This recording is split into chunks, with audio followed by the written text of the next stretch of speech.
Grant, the logic he uses there is so silly. There's 2 points, 2 takeaways I'd like to make here. Number one, liberals and media commentators, they do this all the time, this little fallacy, this logical fallacy they use.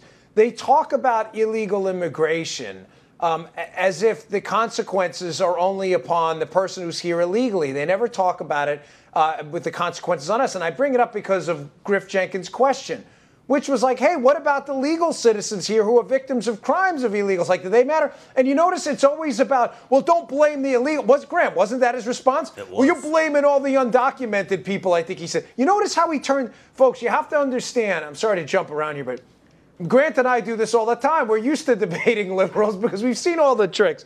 This is one of the tricks they use. They do the dipsy-do flipperoo, where they flip the argument around on you. Griff asks a perfectly rational, reasonable question. This person should not have been in the country and this happened. What do you say to that person? Oh, what do you mean? What do you mean? You're blaming all undocumented people? You notice the flip? Now he makes it all about people who are here illegally. They do that all the time. The second takeaway I would say on this is, Grant, listen, here's the bottom line. Yes, you and I can both agree, and I know you personally and professionally.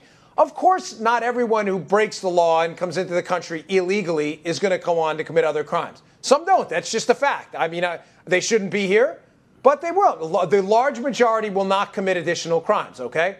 But some will. And can you and I both agree logically and rationally that none of them should have been here? They entered illegally. So if 1 or 2 go on to commit a crime, that crime should have never happened because you shouldn't have been here. Those are just the facts the lefts don't want to deal with.